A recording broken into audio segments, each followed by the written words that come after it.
Okay. Ready? Sheldon was too cute this morning. Oh, yeah. Oh my God, unbelievable. Oh, yeah. Best. Kid's a genius. Okay. Did you go to college then? Teach college. Okay, Moshe's on. We're going to start on Lamed Vav Amud Aleph. Right in the middle of the page. Itmar. Right, 36a. Itmar was stated. Ramesh, you look like you're on the West Coast. It's still day. Yeah, it's been 2:30 for me the whole week. Okay, so Itmar was stated. Shemer shemasal shemer. By the way, this is coming into our discussion because in our Mishnah we had a renter that then rented it, that then lent it to someone else. Okay. Instead of making other money.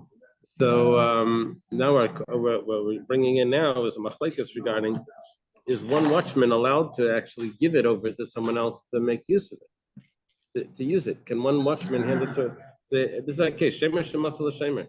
If a watchman gives it to another watchman to watch, Rab says pater, that he's going to be exempt. Now, what he's exempt for would be anything that he would be exempt for. You know, an Ines or some, let's say it's a Shemachinam, he'd be exempt for Gneva Vaveda, and for Ines, he gives it over to another Shemer, so he's still exempt for the same thing. Of course, he's going to be Chayav for Pshia, but he would be exempt from what he's ever exempt for. That's right, the opinion of Rav. Rabbi Yechanan says no, he's automatically Chayav, it doesn't matter what happens. It's automatically Chayav. You never should have given it to anyone else. Once you do that, you're automatically a Pesheya. You know, it's as if you're Pesheya. We'll see the reason for Rabbi Yechanan. Amar Abaya comes in. Abaya is a later Amira. He's going to explain Rav. Then he's going to explain Rabbi Yechanan. L'taimid the Rav, according to Rav, that says that you're exempt. Shemer shemasal shemer, that you're not automatically chayav.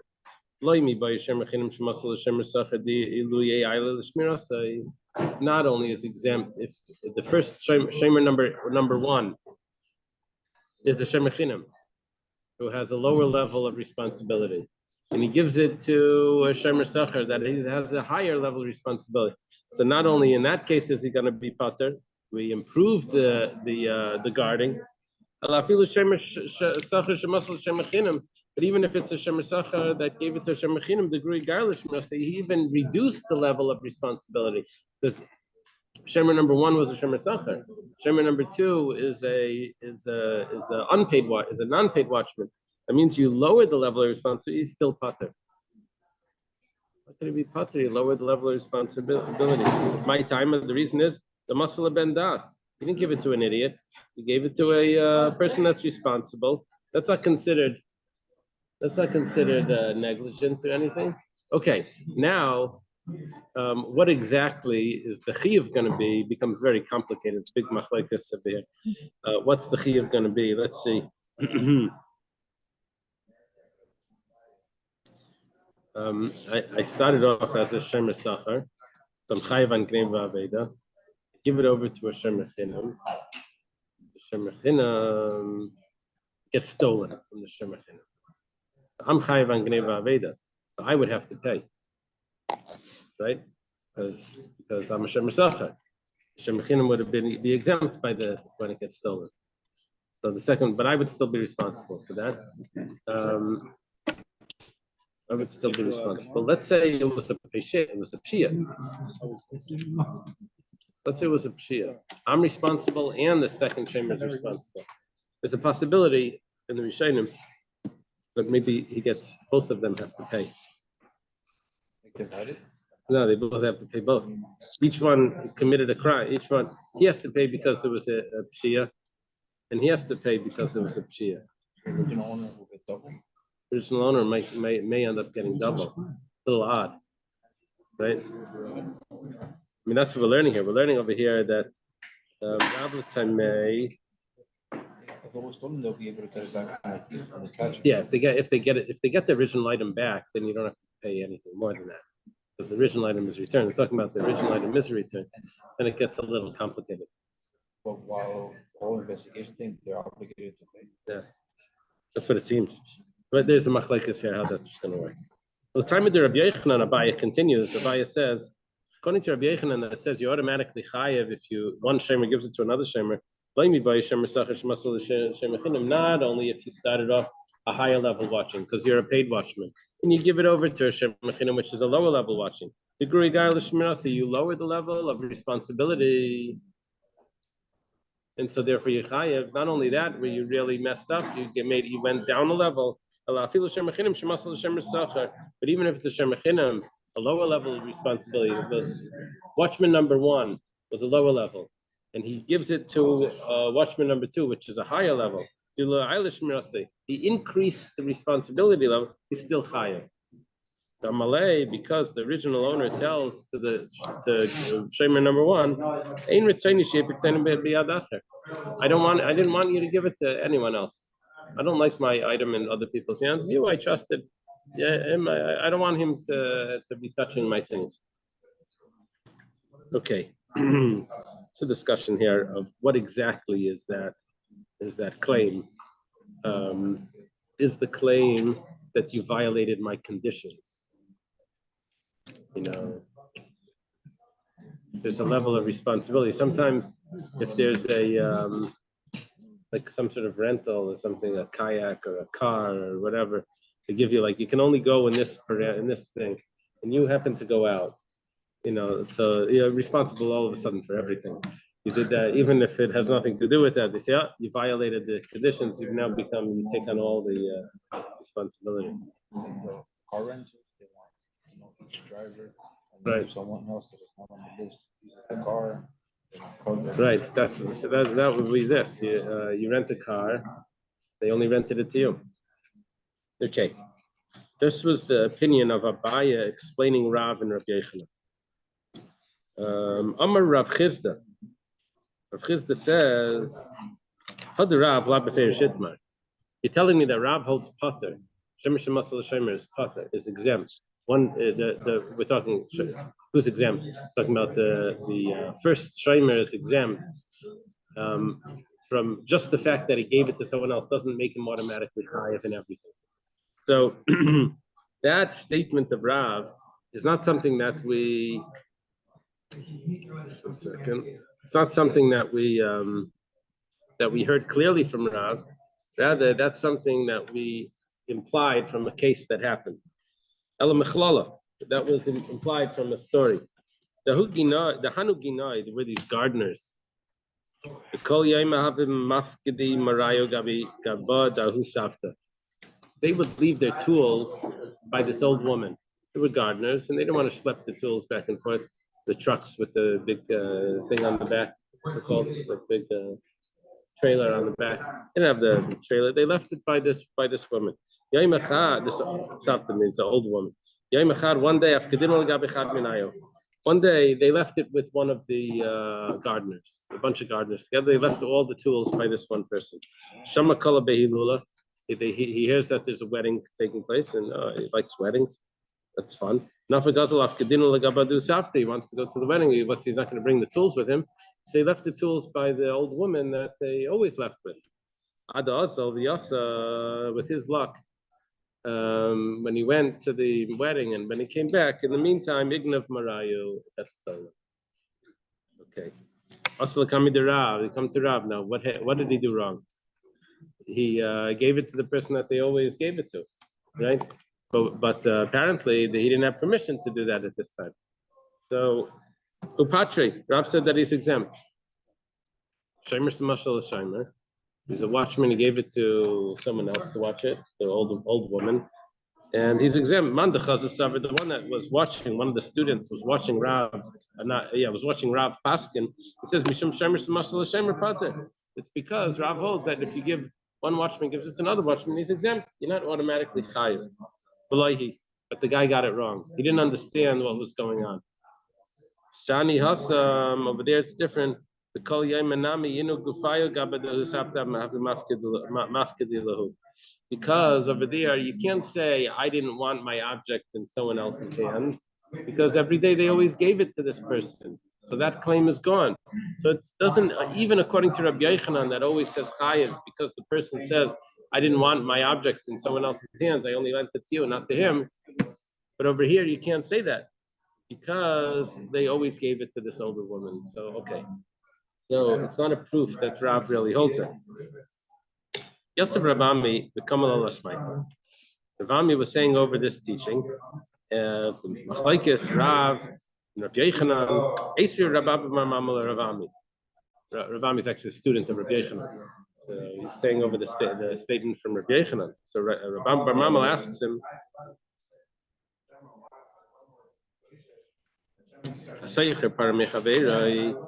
someone rents a cow from his friend Vishilach, he asked him from our Mishnah. And then he lends it to someone else. Mesa Kedarka, and it dies naturally. So the rule in our Mishnah was that the renter swears that it died naturally. Somehow he knows that. And then the borrower has to pay the renter. He said that the renter makes money off someone else's cow, right? Rabbi Yossi argued on this, but meanwhile, we say that he's going to be exempt through swearing. Problem is, and if you'll accept the teaching of Rabbi Yochanan, you can say, I don't care, you swear from today till tomorrow, you're guilty because you gave it to someone else. I never gave you permission for that. You should be chayav automatically. Swearing isn't going to help you. From Malay, so Rabbi, it's a kasha on Rabbi Yochanan. So Rabbi responds,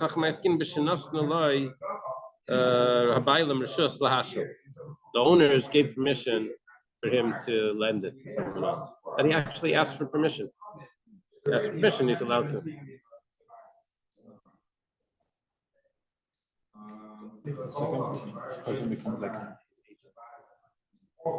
That's what we're thinking right now. You'll see in a second. I was in the library, I asked the person there for a pen, the lady at the librarian, and they gave me a pen. Anyway, so yeah, so someone else over there said, can I use the pen when you're done? I'm in trouble. Look, there's a little cheap pen. No, the problem is that I'm not officially not allowed to. I mean, the person probably doesn't care. But nevertheless, I didn't ask permission from the owner to give it. Well, why not? I didn't. So I'd have to go back to them and say, do you mind? Oh, wow. Yeah. That's a halacha? I think so. Right? But not with certain objects that are towels. Well, yeah, there's certain things of mitzvahs that the person doesn't mind. Okay. Hillel thought of this. In our Mishnah, when we brought this up this morning, we said that the renter lends it to the borrower, right? And so the owner then takes the owner then doesn't get any payment because the borrower pays to the renter and the renter was exempt. But if the owner gave permission for him to lend it to the borrower, then really it's the renter is really an agent to give it to the borrower, which means that the borrower should now pay back the original person. You don't pay the agent, pay the original person. You should pay. Why do we say that the person's making money off the owner's cow? You should pay the owner. So the answer is that the owner said, I'm not telling you that you should lend it to him. I'm saying if you want to lend it to him, it's up to you. So you're not my agent. Okay. Masiv Rami Barchama. Rami Barchama also has a question on Rabbi Yochanan. Someone lends money to his friend. He not lends. He deposits money to watch. The person wrapped him up and he put him over his shoulder. Or that's not the best way to carry money, hanging over your shoulder. or he gave it to his son or daughter that are young, that are minors, to watch it, or no, or he closed the safe, but he didn't lock it. You know, he didn't do a good watching. So the truth is, over here, he's chayiv. Why is he chayiv? You didn't guard it the way you were supposed to guard it. Negligent. He's negligent. Taima, what's the reason why he's negligent? Diktanim, because he gave it to children to hold. Sounds like Haggadailam, if he would have given it to a mature people to watch, then he would be pater. Why is he pater? According to Rabbi Yochanan, you can't give it to anyone. You're automatically chayiv. Not because they're minors. It shouldn't be given to anyone. Amarav, it's a good question, no? Amarav, Rav says, Kala mafkid, anyone that ever lends someone to anyone else, he has in mind that his wife and children may end up guarding it. Right? The person leaves the house, his wife is home, his wife is right. They're not, they can't testify. Can it be that there's an issue there? Yeah. It's the issue about that, about testifying. But that he's the problem of I didn't want it in their hands. It gets answered by this, because what do you mean you didn't want it in their hands? Automatically, you know that they're gonna. But right, it's gonna happen. I don't know about the children, but typically, if someone tells somebody, I have a secret to tell you, Oh, a they secret. have to That's a different story. suspect that he's going to tell the wife, because the moment he says anything, the wife can say, tell me, what did this, this, that, and, you know, show him bias. And a doctor, is a doctor allowed to tell his wife? No, that's some, I'm talking about general stuff, because there's a specific confidentiality. Right. But otherwise, I think a lot of times Right. husbands and wives will Right. share All the gossip. So what happened today? I don't know. I wasn't around. Okay. Yeah, you said before about the rental cars. I think Right. in the Florida law, at least, I don't know in all states, but if you rent a car, right, usually you have to add somebody, an additional driver. But your wife is your spouse is automatically assumed to be able to drive, Interesting. including. Very good. Very good. That's very interesting. I didn't have that. I recently rented a car. In Florida? They said, if your wife wants to drive, we have to have her driver's license. In Florida? It was here. Here in Florida. Dr. Stein didn't have that. You have to tell them the law. Yeah. Tell them the law. I told them some other things. Okay. Amri Nardai. Nardai adds a point to this. Dekanami, the Rav's answer. I'll prove it to you that this is correct. Because it says, it says one of the ways of watching it in a negligent way is if he gave it to his sons or daughters that are minors. It says over there is chayiv. Pater. Sounds like if he gives them to adults, he would be exempt. Okay, so far so good. We understood it. But mechlal, that implies that if it wouldn't have been his sons or daughters that are adults, he'd always be chayiv. Notice, for the fact that you said that there were your children that are minors, that tells me that your adult children are going to be exempt. You'll be exempt if you give it to them. That also tells me that if it wasn't your children, even if it was adults, you'd be chayiv. So Yim Kain is, if not so, let's take Tanim Stama. Why didn't it just say any children? Why do you have to say your children? Someone could tell me that the contrast between your children that are minors versus your children that are adults, that's where you see that contrast. Because if it would be an outsider, then you'd always be chayiv. So not what we started with a question on Rabbi Yochanan turns out to be an actual proof to Rabbi Yochanan's halacha that Shemasa l'shemer is going to be chayiv. Shmamina. You see from this that like Rabbi Yochanan, Amarav hilchos l'shemer Shemasa l'shemer is chayiv. Rabbi says the halacha is like Rabbi Yochanan. I think in general that's the rule. Rav and Rabbi Yochanan, the halacha goes like Rabbi Yochanan. Rav and Shmuel in monetary matters would go like Shmuel, but Rav and Rabbi Yochanan goes like Rabbi Yochanan. I think even Shmuel and Rabbi Yochanan, the halacha is like Rabbi Yochanan also. Rabbi Yochanan takes the halacha. there's a discussion. I think if it's Rav and Shmuel versus Rabbi Yochanan, I think we still say it's Rabbi Yochanan. Yeah, I think so. I think that's a discussion. Okay. Is chayev. Not only if he lessens the level of responsibility, degree garlish he lowers the level of responsibility of guarding. Even if it's a non-paid watchman, I gave it to a paid watchman, he's still going to be chayev. My timer, what's the reason why he's going to be chayev? He improved the level of responsibility. Because he says, it says like this. We just switched the reason. Before we said that he doesn't want his property in someone else's hands. Now he's saying a slightly different reason. He's saying that I gave it to you because I would trust you if there was an oath. If something happened, I would trust you. But the other guy, I don't want it in his hands because I don't trust him. Even if he's gonna swear to me that he wasn't negligent, I don't believe him.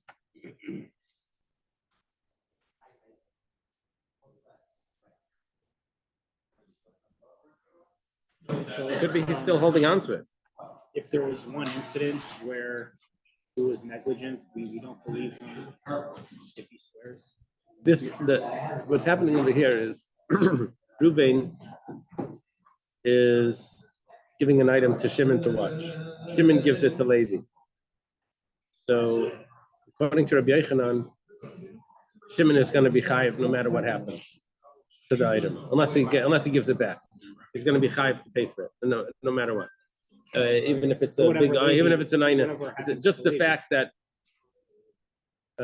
Levi would be responsible depending on what level of responsibility he has to pay to Shimon. Okay, but Shimon is going to be responsible definitely if Reuven doesn't get paid by Levi. Shimon has to fill that in. So he has every level of responsibility there. Now, the reason for that is there's a machlekes here between Abaye and Rava. Abaye said the reason for Rabbi Yochanan was because Rabbi Yochanan says, I don't want anything and I don't want my item in someone else's hands. I lent it to you, not them. Rava says the reason is because I don't trust him to take an oath. Because he lent it to someone. I don't trust Levi. I trust you, and that's why I lent it to you. But Levi's going to say, okay, I lost it. Maybe he has it in his, he put it in his safe, and he didn't really lose it. Maybe he was negligent. I don't trust anything that he says. So that's why you're responsible. So, but even if he's going to claim, even if Levi's going to claim that what happened over here was unpreventable, certainly, and that's why he should be exempt, the owner still says, I don't trust him.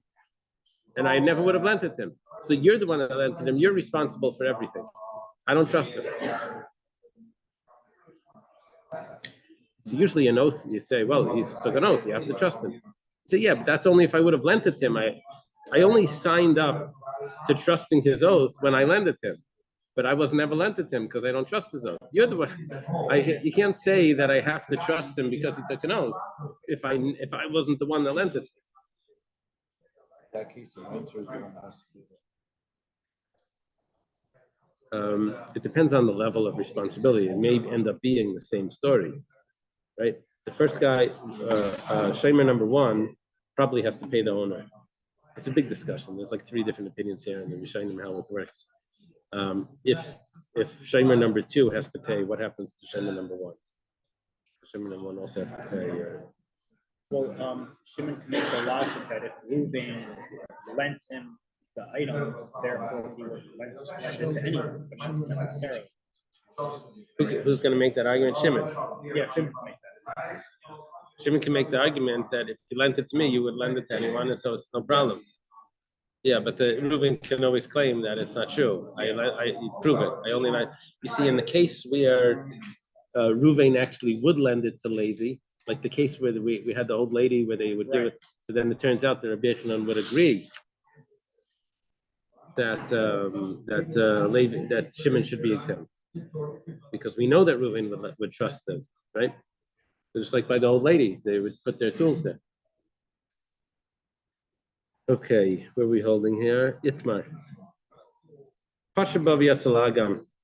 Get into a very interesting discussion over here. Let's say he doesn't lock the door properly.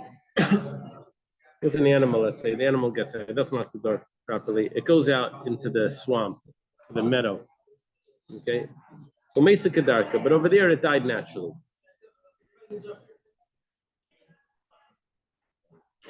Abaya Mishmei de Rabba Amar. It's going to be a machlaikas Abaya and Rabba, but each one's going to claim what Rabba says. Abaya in the name of Rabba says Chayav, that he's going to be obligated here. We'll see in a moment. Rabba Mishmei de Rabba Amar Pater. Rabba says Pater. So it's a machlaikas Abaya and Rabba. Abaya Mishmei de Rabba Amar Chayav. Abaya says that he's Chayav, and he's very emphatic about this. Kol daina deloy doin ki haydina lav dainahu. Says anyone that doesn't judge the way I judge is not even considered a judge. That's how bad it is. Okay, so I hear. Has a strong opinion about this. He says, "Blame me by you see, there's an interesting discussion. If someone is negligent, but then it doesn't get ruined because of his negligence. Gets ruined through an unpreventable circumstance, but you started off with negligence. Machlaikas, if the fact that you were negligent at the beginning, if that makes you responsible, even if an unpreventable circumstance happens. It's a machlaikas. It's called tchilasa b'pshia v'seifa b'ainas. Do we look at the negligence and you automatically become responsible from that, or do we look at what actually happened was the ainas? Was an unpreventable circumstance in your example. So yeah, like someone was away from his house and he was supposed to be watching something, and burglars came in and took something. But let's say they were armed.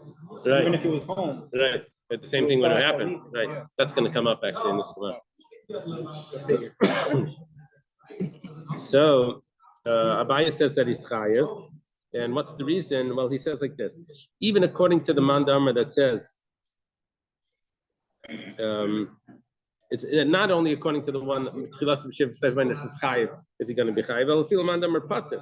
Even according to the opinion that says is pater, you're going to be chayiv. Even according to both opinions over here. My timer, what's the reason? Even though we say that he died a natural death, this animal died a natural death in the swamp, we say that it was the fact that he brought it to the swamp that caused it to die. In other words, there was something there. What was it? The air in the swamp was different. The air was hotter. It was humid. That's why it died. So even though usually there's a machlekes tchilas b'pshia v'seif b'ainas, but Abaya says that over here there's no machlekes because you can blame the ainas on the pshia. You can blame the unpreventable circumstance on the negligence. Okay. Similar to the case with the well or the pit where the animal falls down and the oxygen and it kills another animal. Yeah, that's what it reminds you, because the same word, the Havila. There was Rav that was talking over there, yeah.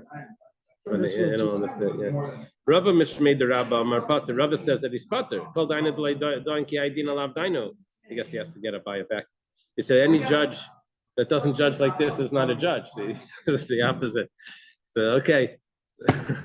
You have to pick the party line. One or the other. You can't have both of them. Not only according to the opinion that says that starts with negligence and ends with unpreventable circumstances exempt. The part that over here you'll be part of. This is Rava's opinion. Even according to the opinion that says you start with negligence and it becomes unpreventable circumstance. That's what happens. You're going to be chayav, but hachapat over here you're going to be exempt. As Jonathan mentioned this. My time, what's the reason? Damrinan, we say malachamavas mali hacham mali hasam. You cannot blame the death on anything that you did. If it died a natural death, it would have died the natural death at home as well. It doesn't fit with that Gemara we learned about the angel of death was waiting for them to go to a certain place. If you went to take the animal like drowned, you would have locked the gate. So that would be if the animal drowned. That you're right. That would have been tchilas b'pshia. That would we could say that we could blame it on the negligence. But over here, he's saying it died a natural death. You can't blame it on the negligence. So even according to the one that says chayiv,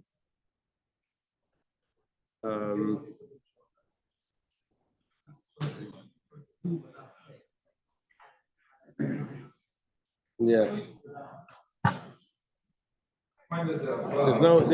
There's no correlation between what the person did wrong and the event that happened. Event could have happened anyway. Some things you can't like really prove it. Like let's say the animal saw like predator, he got scared and it died. Like, Right. how can you prove that? You see the animal dead on the floor. He wasn't bit. Right. You can't say that predator killed him. You're right. You're right.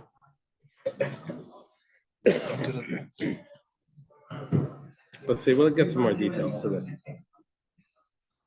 Mighty Abaya would agree. Abaya was the one that said Chaya. Abaya was the one that said that you can blame it on the hot air, you can blame it on the negligence. The Hajjul Beimaro may sit the butter. Abaya would agree that if it ends up going back home and it dies over there, that he'll be exempt. My time with the Hajjul because you can't blame it on the negligence because it made it back home and it died at home. Mighty Rava, and Rava would agree. This is an interesting thing. Rava holds butter. Rava would say that you'd be chayiv.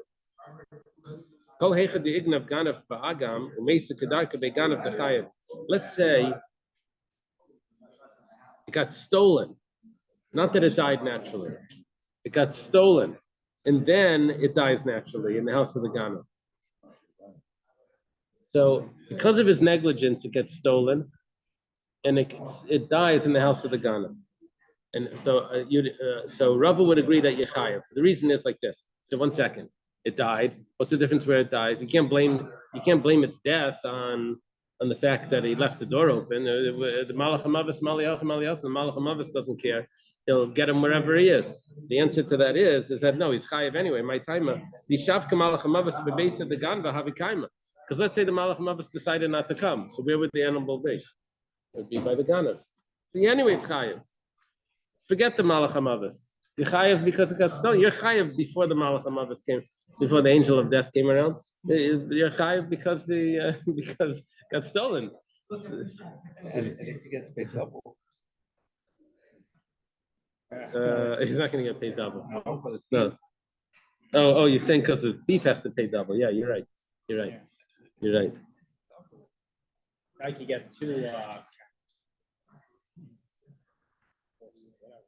Right. Fish. Amalei Abaya l'Rava. Abaya says to Rava, like a little bit of a twist in this following Gemara. Abaya says to Rava, "L'tidoch ta'amed malach hamavis mali hacha mali hasam."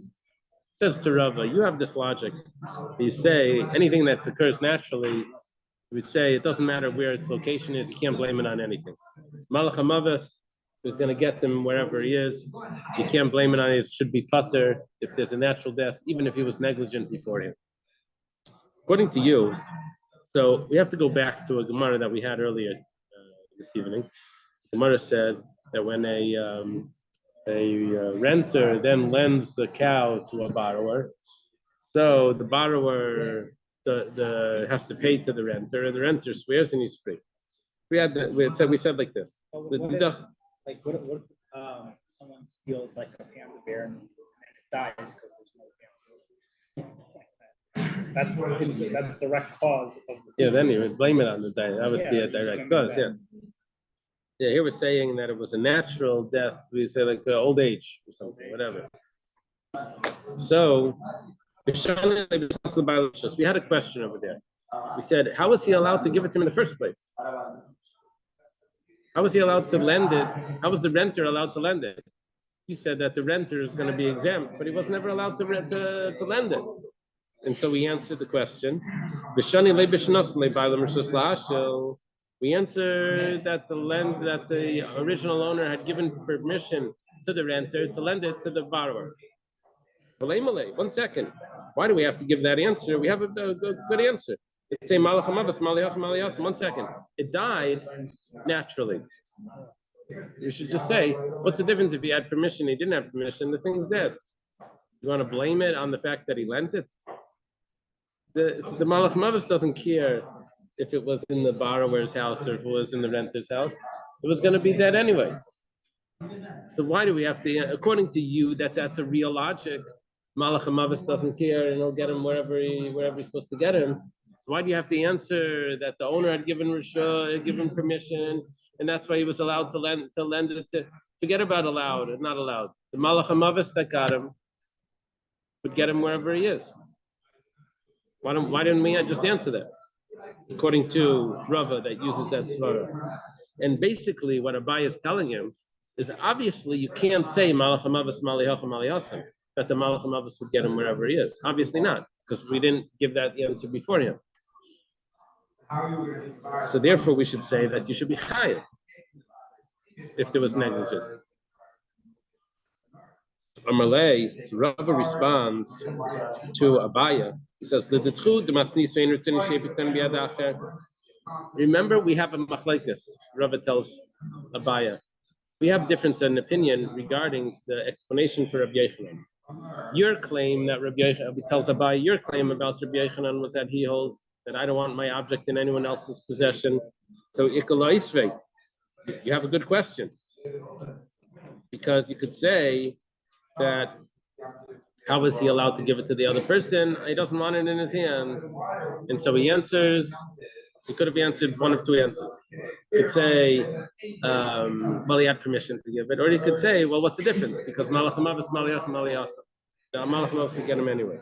However, like he did DD, but my claim, why Rabbi Yochanan doesn't let the object go to the other person's hands, I claim, is because I don't trust the other guy. And so therefore, you should be chayev no matter what, because I don't trust him, I don't trust his oath. He's claiming that it was an accident. I don't trust him. And so therefore you, first shomer have to pay me. The only thing is, but according to this, you can't ask any questions because there's a detail in the Mishnah that resolves all of the questions according to Rava. And that detail is that the renter takes an oath to the owner and says that it died naturally. Now, the owner trusted the renter. So the whole explanation for Rava of why Rabbi Yochanan says chayev when it goes from one watchman to another watchman is because the first watchman has to pay because he says, I don't trust the other one with an oath. So even if he's going to swear, you're still chayev because I don't trust it. But what's happening here is who's taking the oath here? The renter's taking the oath. Somehow he knows. But whatever the case is, the original owner can't say, I don't trust you with an oath because you were the one that's rented it to. So you can't ask even the original question. You can't ask, so how is he allowed to give it to the other person? He should be chayav automatically. What's the reason why he should be chayav automatically? Because he doesn't trust the other one with an oath. But you trust me with an oath, and I saw what happened. So you have no question. This is Rava. Yeah, this is what you have to do this more in one day. Else we'd never be able to follow that logic. Do they apply that logic to a thief also? Tell me how it would work with the thief. Because if a thief, you never have to ask for permission. So if a renter gets stolen, negligent, Thief stole. right? If he said like, oh, it just died naturally after thievery. Yeah. So the rule by a thief is that he never has an excuse that an unpreventable circumstance happened. Yeah, he never has any excuse in that. Yeah. He becomes responsible automatically. Similar to just like a borrower. Someone borrows money, he doesn't have an excuse that he got robbed, an armed robbery. He can't excuse himself for that. He owes the money no matter what. The thief has the same sort of responsibility. You can never excuse yourself. If it broke, just using it the way. That's a special exemption. That if the item itself died during the usage, then you're not responsible during the working of the. That's a special exemption.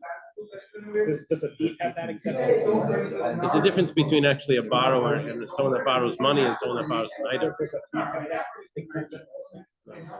No, because he's never allowed to use it. The thief is going to do is going to, according to your logic, the thief is going to come back and complain to the owner. How could you lend me that shmata? How could you leave that shmata car over there? It died on me. That's what happens today in work. Thief goes into the house and sues the homeowner for the tree. Right. Okay. Massive Rami Barchama. Rami Barchama has a question on Abaya. Abaya holds chayav in these cases. Hello, Rashi Tzukin, v'nafla, ein ze oines v'chayav. If he brought an animal up to the peaks of the cliff and it fell off, this is not considered an unpreventable circumstance. This is considered preventable, and he's responsible. It's considered a pshia. Okay, Hamesa Kadarka, but let's say it died naturally up there.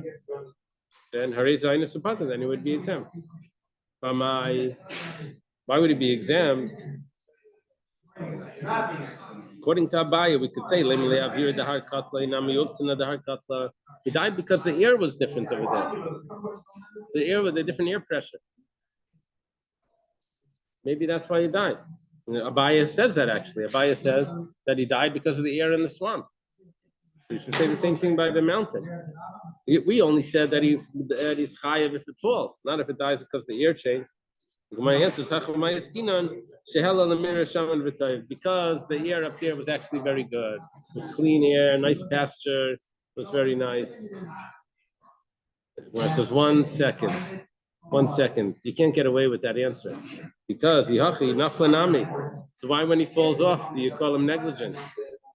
If there's nice pasture there, that's not negligent. He brought him to a nice place to eat. Says no. Because you have to hold it when you're up there. And it wasn't because he brought it up there. Bringing it up there is perfectly not negligent.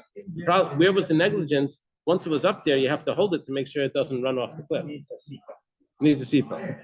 You have to strap it down. Gemara says 1 second. Okay. So you're going to claim that the negligence over here was that you didn't hold it, not that you brought it up. Then we have to tell you the other case. There's another case in that Brisa Mishnah. It says also the Rashi took it. Let's say you didn't bring it up there to that cliff. It went up on its own. Went up on its own and it falls down. Then that's unpreventable circumstance. 1 second. The problem is not that it's going up. It went up on its own, or you brought it up. The problem is that you have to hold on to it.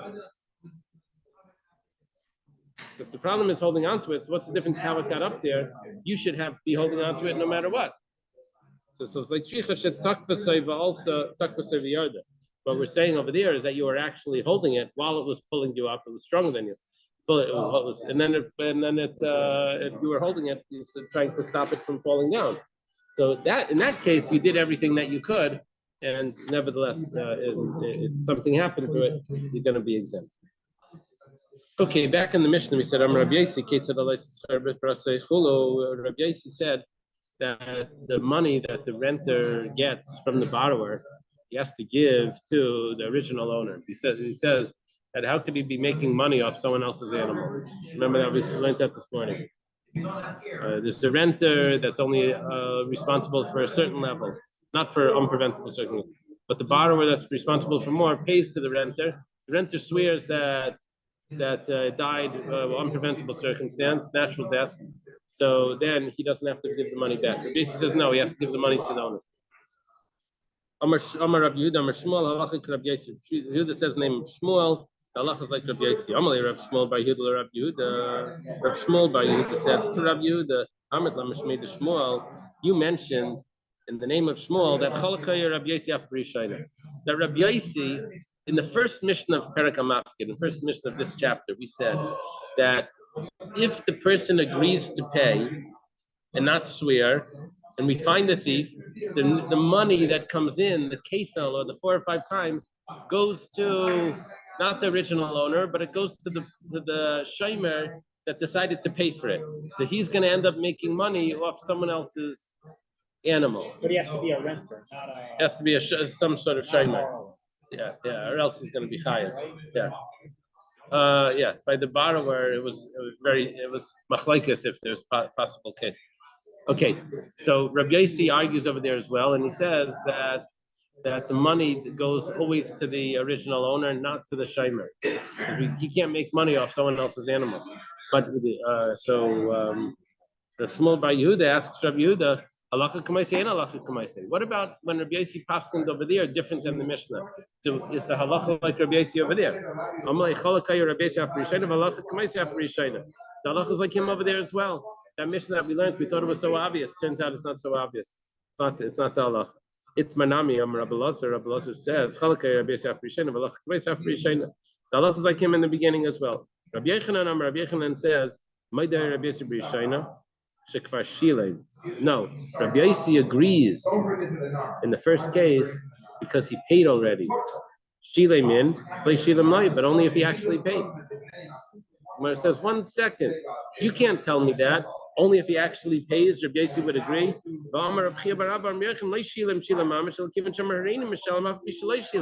This was exactly Rabbi Yochanan's statement that you don't need to actually pay. Once you agreed to pay, that was enough. And now you're telling me it's because he paid already.